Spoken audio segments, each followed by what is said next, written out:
आज आइए हम मन फिराओ और परमेश्वर की ओर फिरो उपदेश शीर्षक के साथ परमेश्वर के वचन का अध्ययन करें। जब हम इस पृथ्वी पर शरीर में पैदा हुए तो हम स्वर्ग के बारे में सब कुछ भूल गए थे। हमें याद नहीं रहा कि स्वर्ग में क्या हुआ था। इसीलिए परमेश्वर ने भविष्यद्वक्ताओं को बाइबल में हमारे पिछले जीवन के बारे में लिखने दिया और हमें सिखाया कि हम इस पृथ्वी पर एक व्यर्थ जीवन जीने और नाश होने के लिए पैदा नहीं हुए हैं। हमारे अस्तित्व का एक निश्चित अर्थ है। तब आइए हम जाने कि बाइबल हमारे पापों के बारे में कैसे बताती है। आइए हम यशायाह की पुस्तक अध्याय 53 आयत 1 पर एक नजर डालें।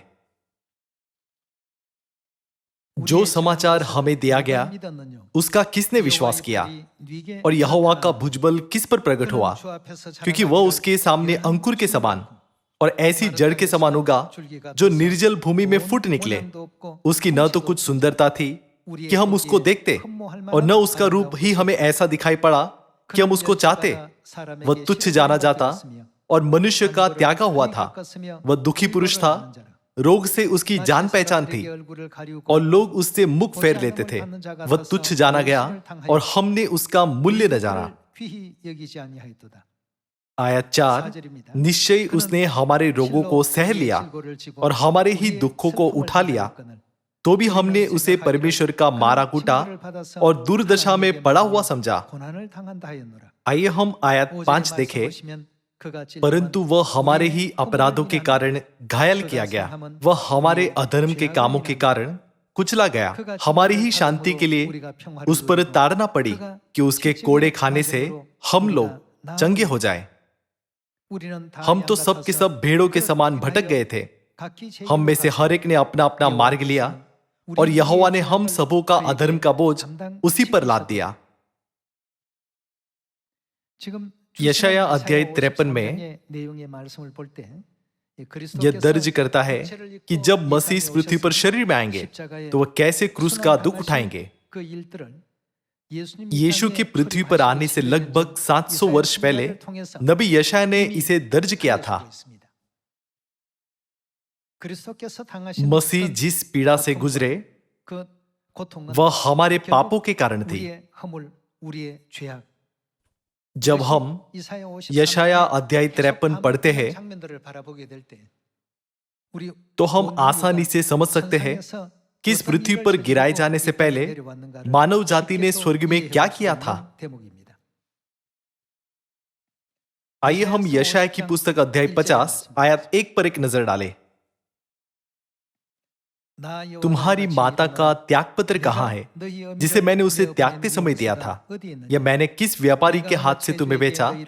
यहोवा यो कहता है, सुनो, तुम अपने ही अधर्म के कामों के कारण बिक गए और तुम्हारे ही अपराधों के कारण तुम्हारी माता छोड़ दी गई। यहां यह कहता है, तुम्हारे अधर्म के कामों और तुम्हारे अपराधों के कारण। बाइबल हमें सिखाती है कि स्वर्ग में हमारे पापों और अपराधों ने हमें परमेश्वर से दूर कर दिया।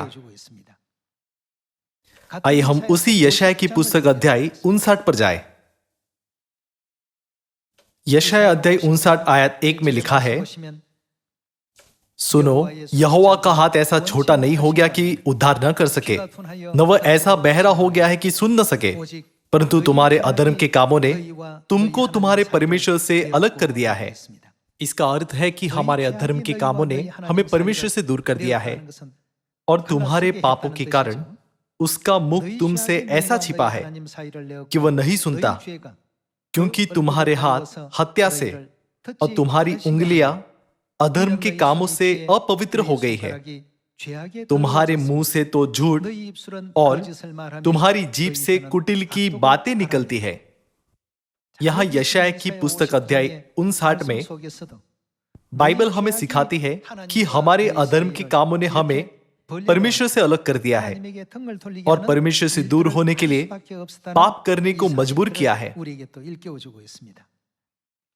आइए हम पहला यूहन्ना अध्याय 1 पर जाएं।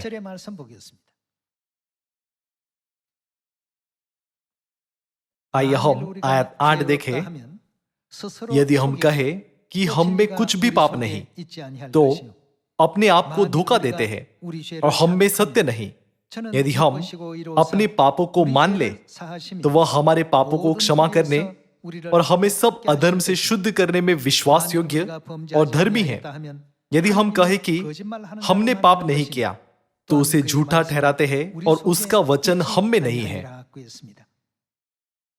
यहां यह लिखा है कि यदि हम कहें कि हम में कुछ भी पाप नहीं है, तो हम अपने आप को धोखा देते हैं और परमेश्वर को झूठा ठहराते हैं। यशाया अध्याय 50, 53 और 59, पहला यूहन्ना अध्याय 1 और कई अन्य आयतों के द्वारा बाइबल हमें जानने देती है कि हमने स्वर्ग में पाप किया है।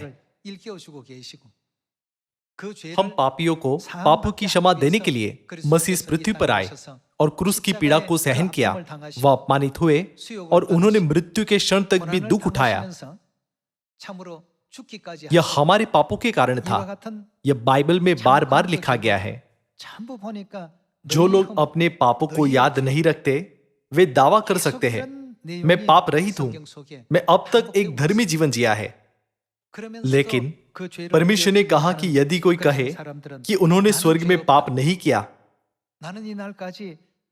और बिना पाप किए इस पृथ्वी पर आए, तो वे अपने आप को धोखा देते हैं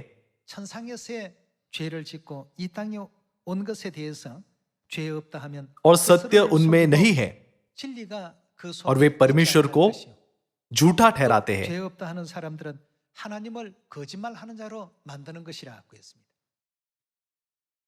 जब हम इस पृथ्वी पर शरीर में गिराए गए थे, तो क्या हमने अपनी स्वर्गीय यादों को नहीं खोया था? इसलिए जब यीशु ने सुसमाचार का प्रचार किया, तो उन्होंने सबसे पहले क्या घोषणा की? आइए हम लूका रचित सुसमाचार अध्याय 5 आयत 32 पर एक नजर डालें।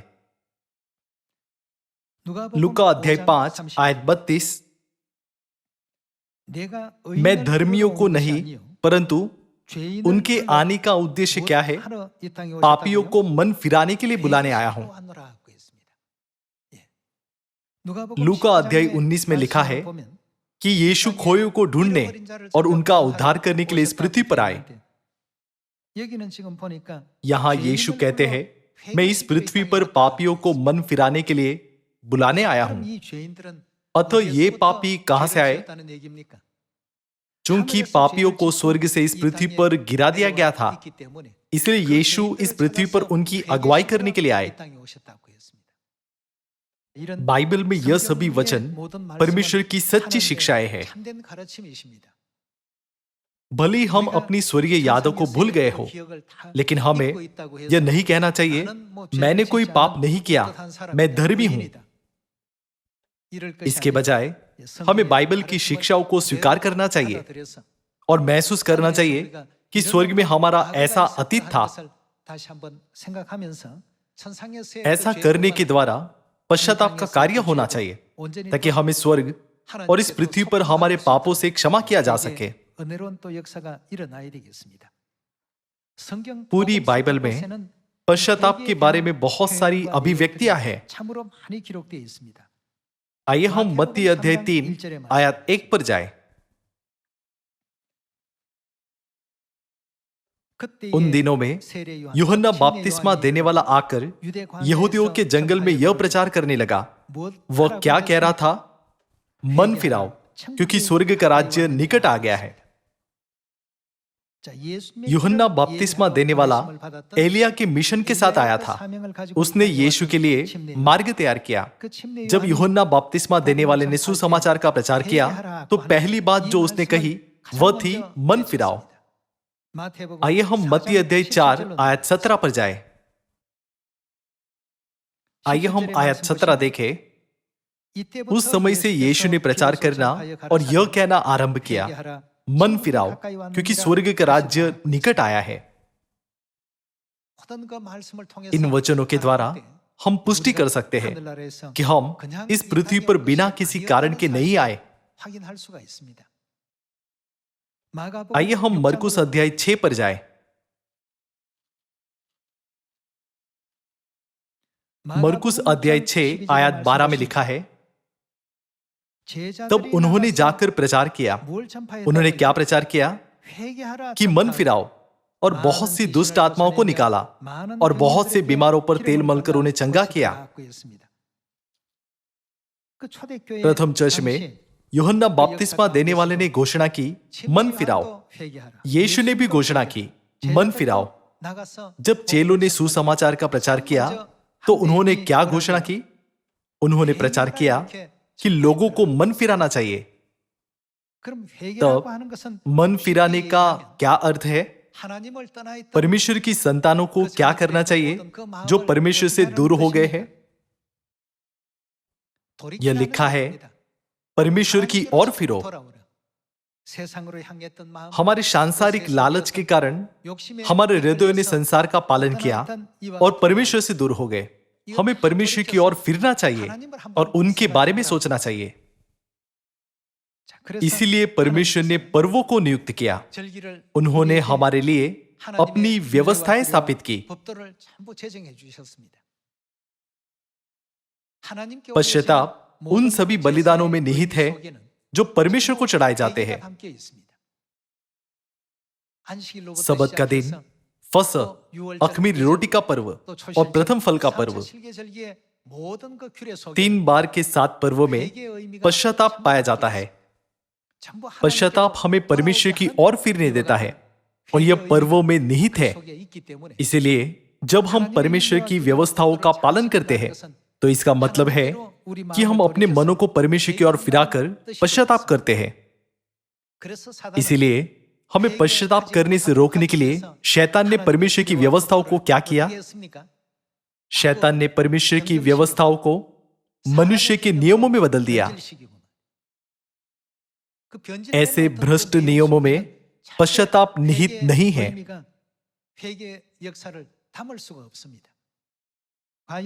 आइए हम दूसरा इतिहास अध्याय 30 पर जाकर पुष्टि करें कि परमेश्वर की व्यवस्थाएं हमें वापस परमेश्वर के पास ले जाती है और पश्चाताप उनमें निहित है।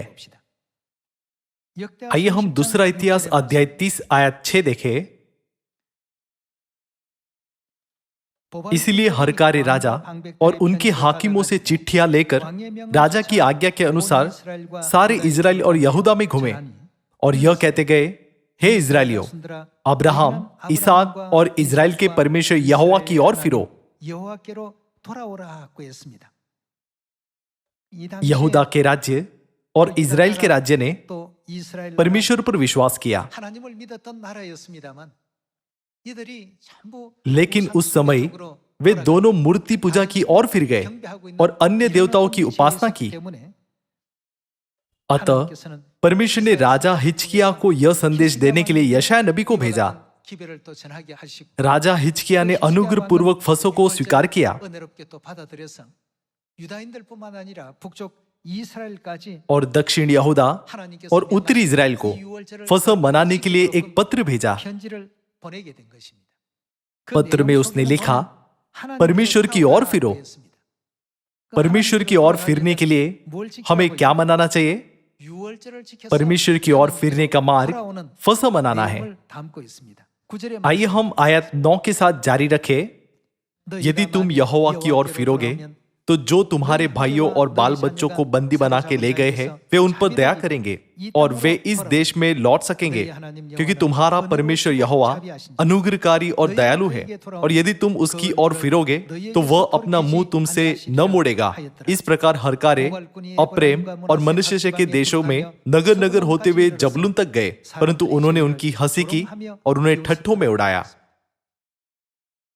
जब राजा हिजकिय्याह ने संदेश भेजा, परमेश्वर की ओर फिरो, तो दक्षिण यहूदा ने आज्ञा मानी, लेकिन उत्तरी इजराइल ने उन हरकारों का उपहास किया जिन्होंने उन्हें मन फिराने और परमेश्वर की ओर फिरने के लिए कहा था। बाद में उत्तरी इजराइल जिन्होंने मन नहीं फिराया, नष्ट कर दिया गया।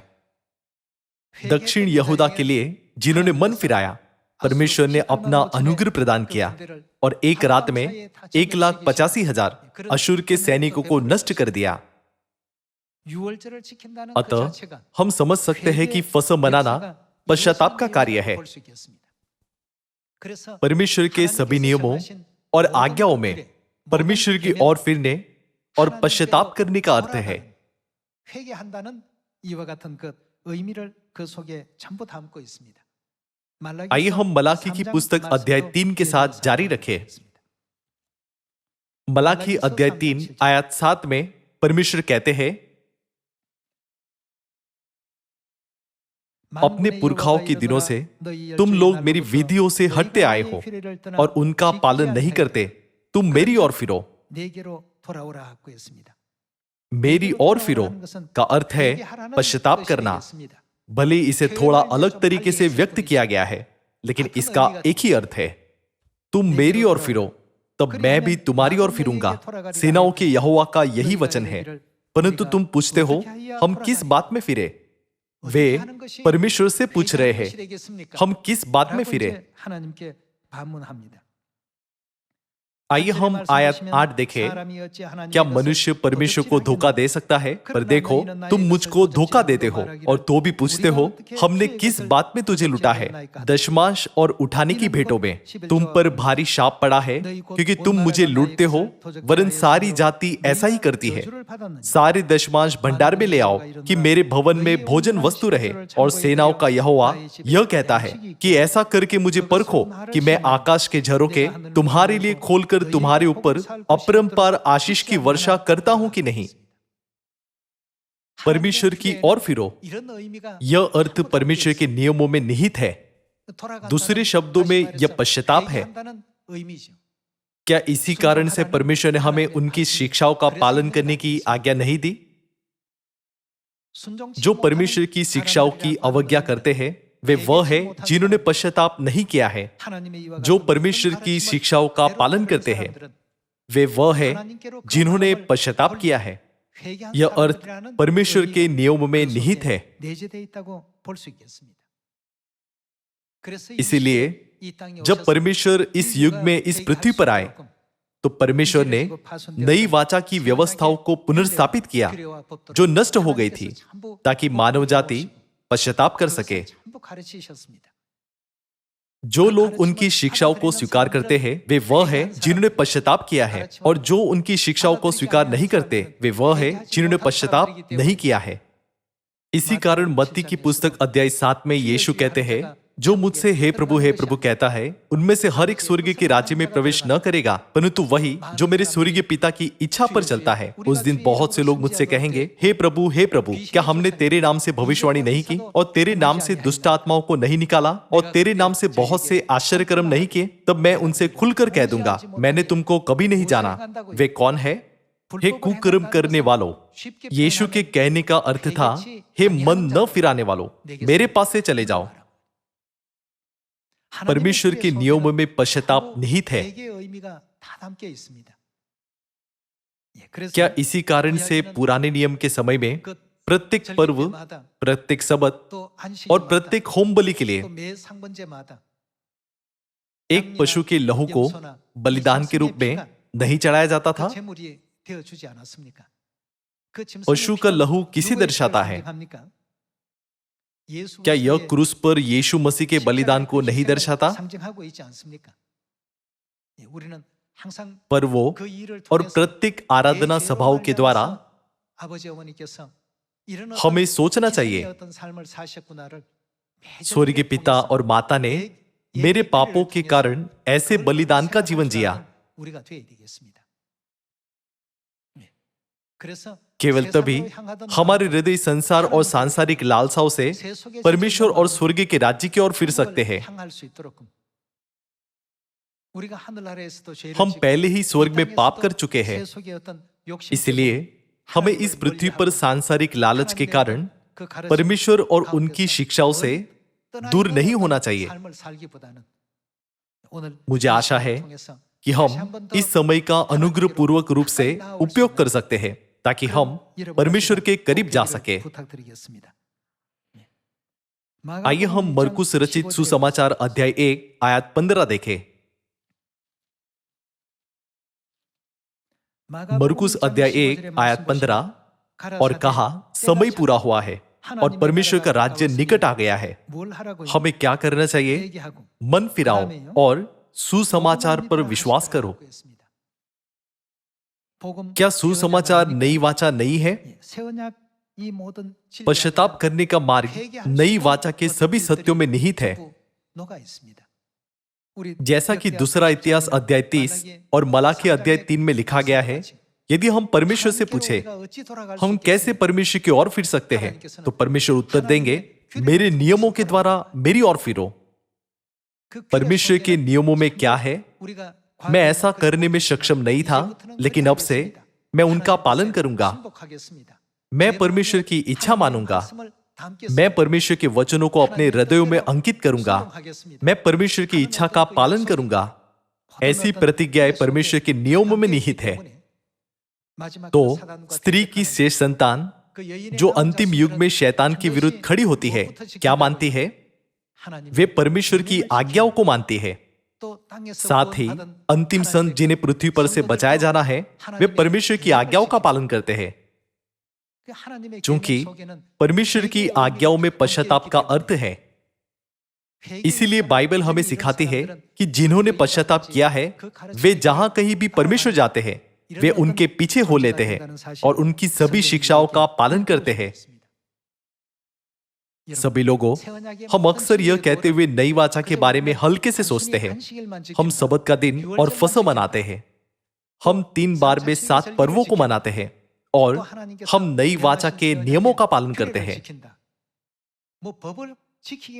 ऐसा लग सकता है कि हम केवल व्यवस्थाओं का पालन कर रहे हैं, लेकिन क्या मसीह का लहू हर सबत और हर पर्वों में निहित नहीं है? हमें हमेशा स्वर्गीय पिता और स्वर्गीय माता के बलिदान के बारे में सोचना चाहिए और अपने हृदयों में यह दृढ़ संकल्प अंकित करना चाहिए कि हमें उनके अनुग्रह के साथ कभी विश्वासघात नहीं करना चाहिए। यह नई वाचा के सत्य का सबसे महत्वपूर्ण हिस्सा है। फसह के दिन पर यीशु ने यह कहते हुए रोटी और दाखमधु दिया, यह मेरी देह और मेरा लहू है जो तुम्हारे लिए दिया गया है। परमेश्वर ने अपना मांस फाड़ा और हमारे लिए अपना लहू बहाया।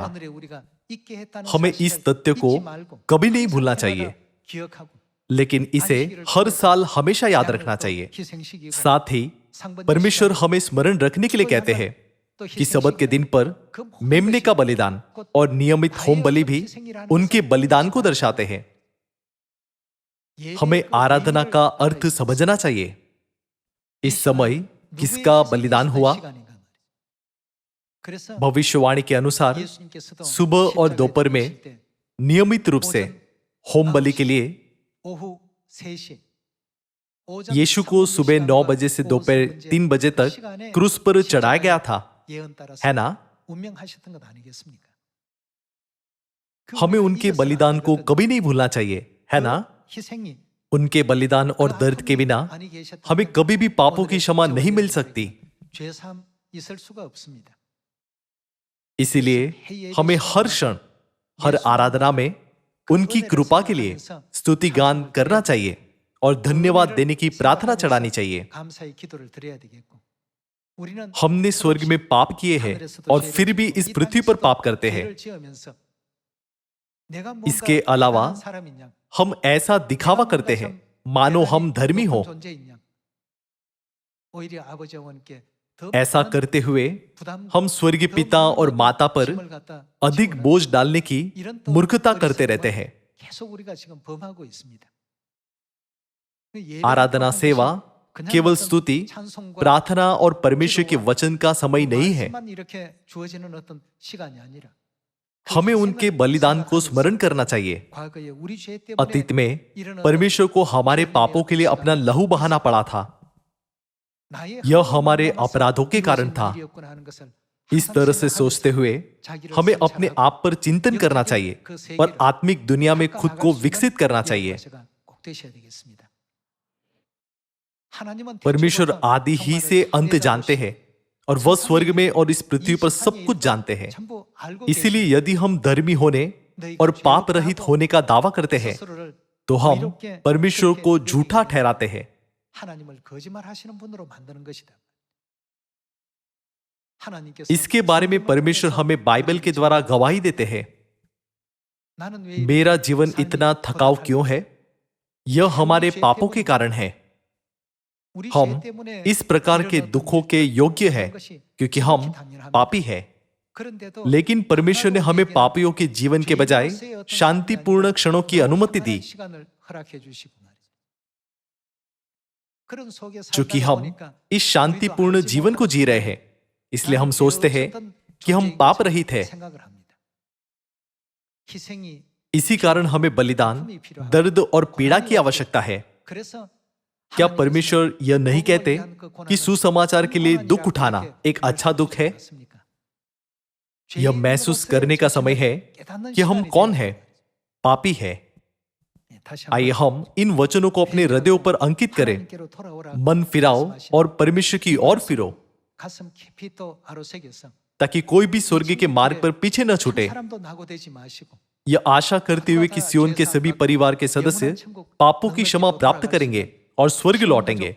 मैं इस उपदेश को समाप्त करना चाहूंगा। आपका बहुत बहुत धन्यवाद। 감사합니다.